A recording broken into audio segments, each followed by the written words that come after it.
Hello. This afternoon I'm meeting Mrs. and Mr. Sommer from Australia. Karsten Sommer is a schoolmate and Naomi is Australian. And today we are speaking about immigrants in Australia. What is about it? How immigration is working in Australia? How's immigration work? How does it work? You are putting all your immigrants on islands. Oh, well. We try. Initially. There's Christmas Island. Christmas Island. It's a processing centre for immigrants into the country. But it's illegal immigrants.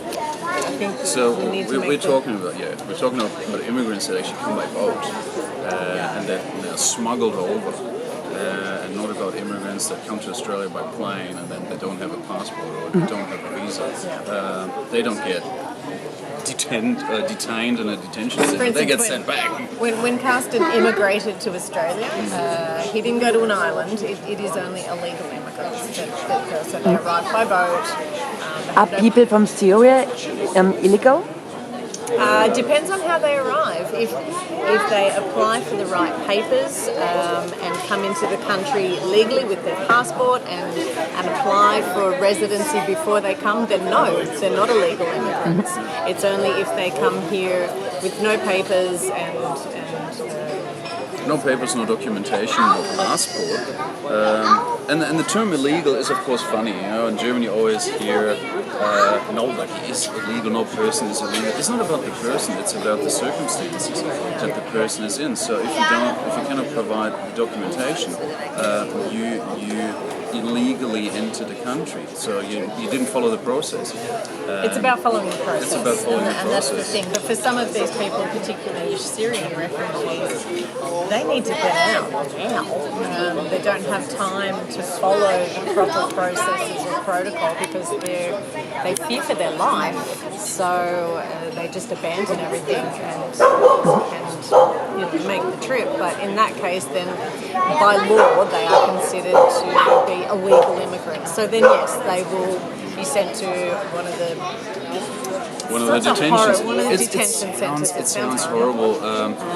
Do you want to call it processing centre? What do you want to call it? I'd rather call it Happy a processing holiday centre. It's not. The conditions can be quite horrible.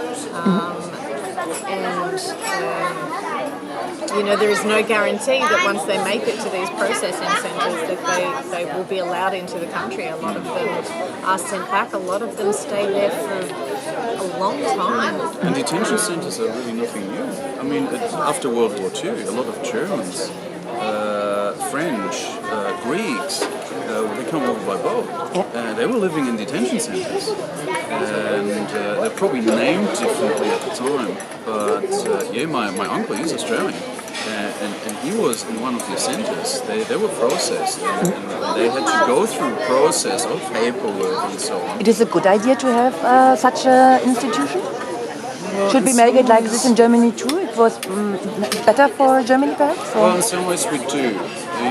We do have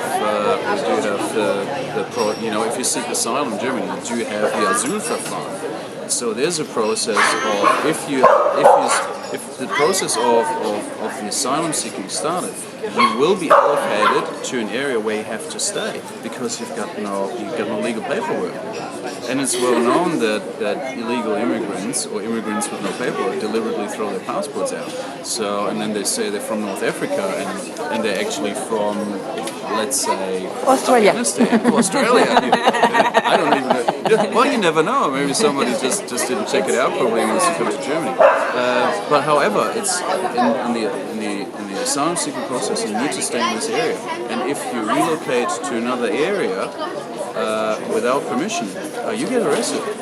And we used to have, in the old Bahnhofstraße, or Werkstättenstraße actually was behind the Bahnhof. Perhaps we have to explain, you was a policeman here in Opladen. We are now in a small village near Cologne, it's Opladen. And you was a policeman before you immigrated to Naomi in Australia.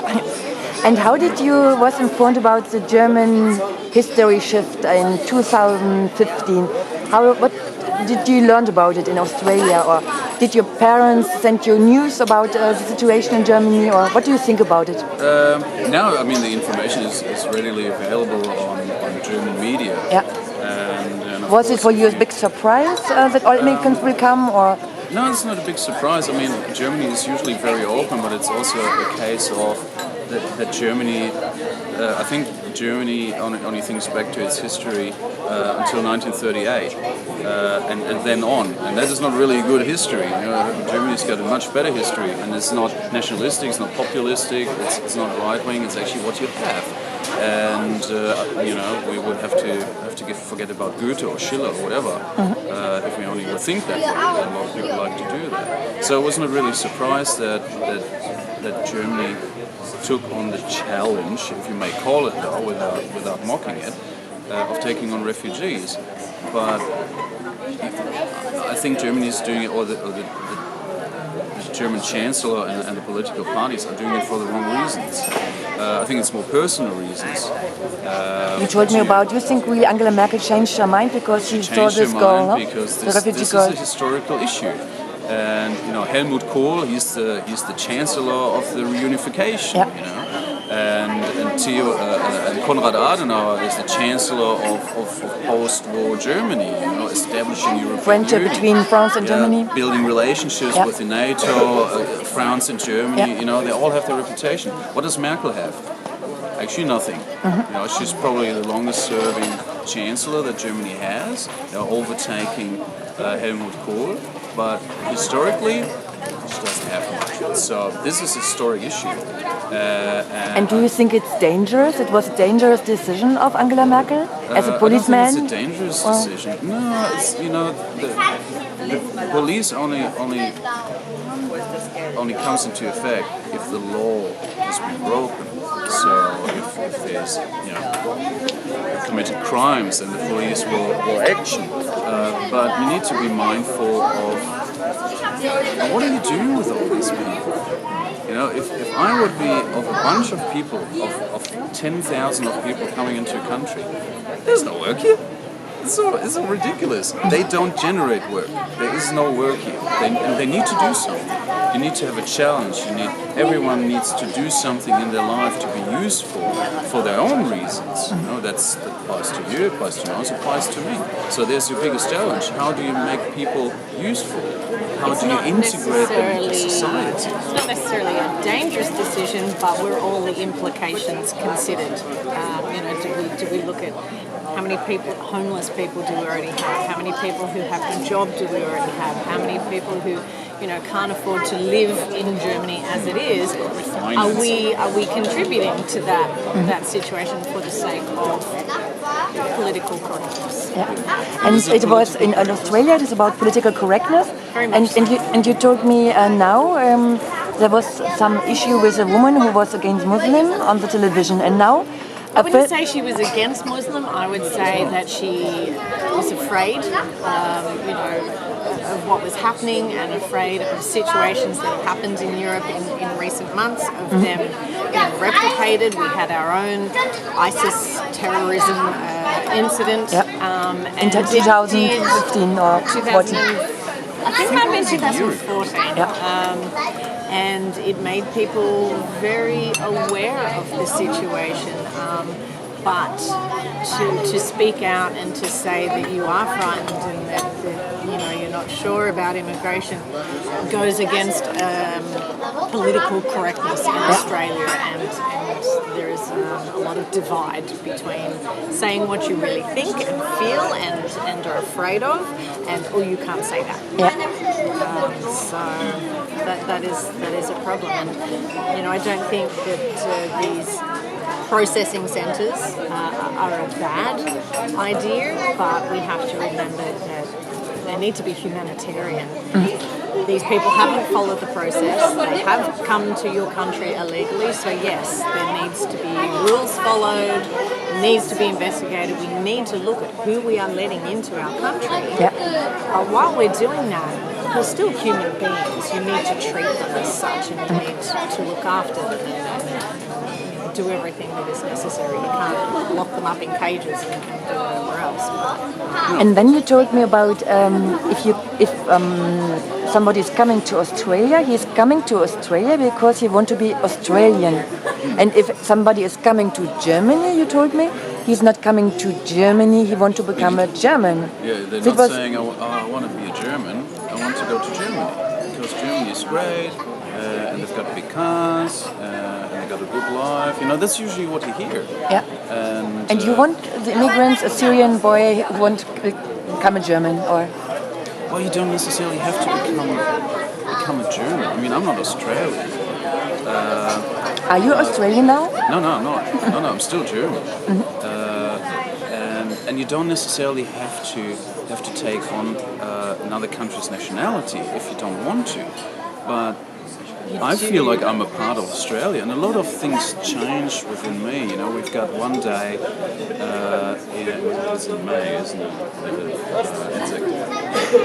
April. Yeah. So we do have Anzac Day in Australia, which is for the Australian New Zealand Army Corps.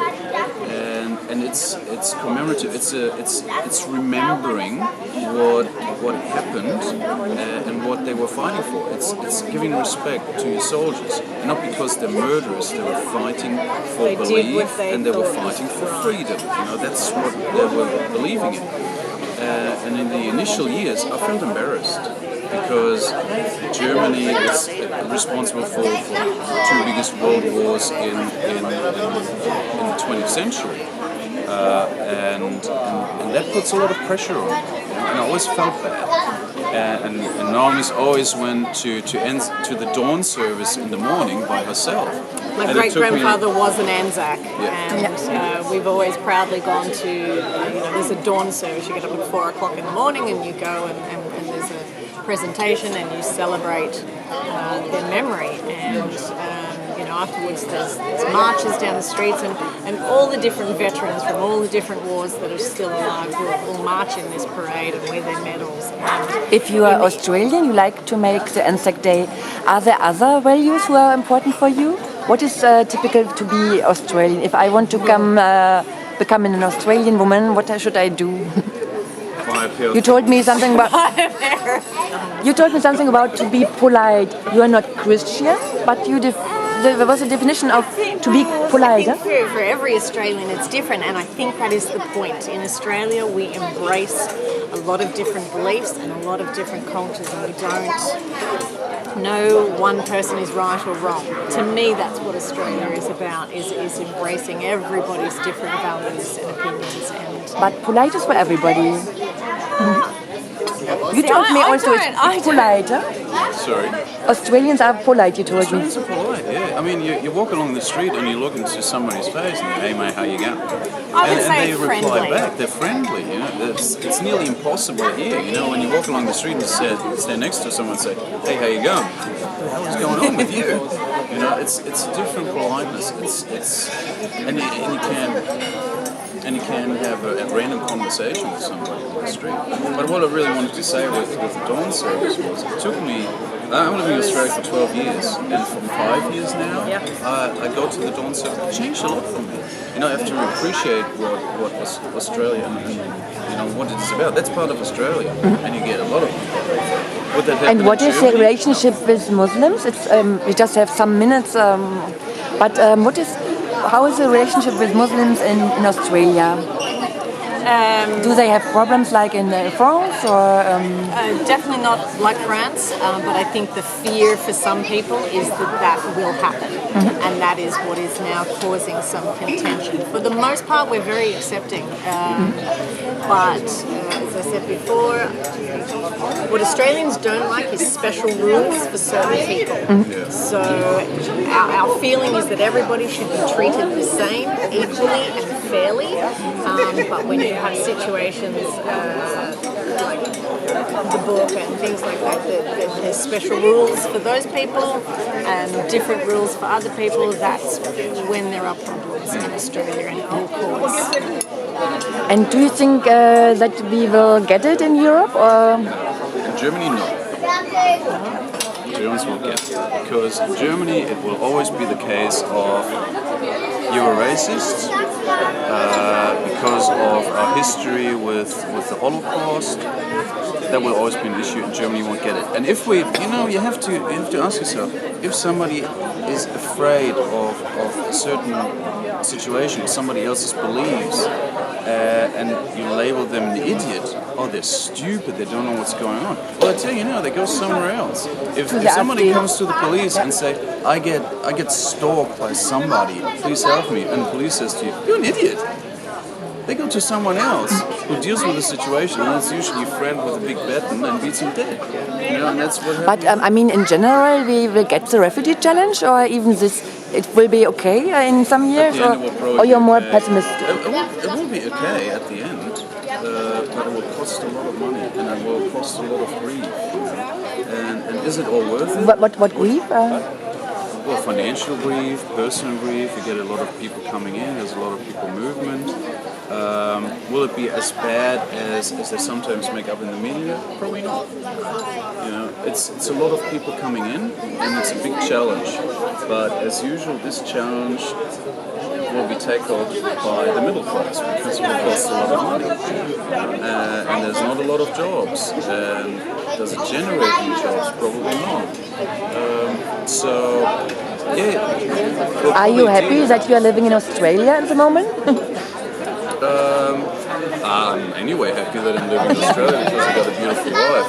But to me, Opladen hasn't changed. You see the same people, you see the same culture, you see the same scarves. So to me, there's no increase of people that are non-German looking. Germany to me was always mixed. We had Turks in the past when I was in school, and we had Moroccans and Tunisians. That didn't change. We got Portuguese.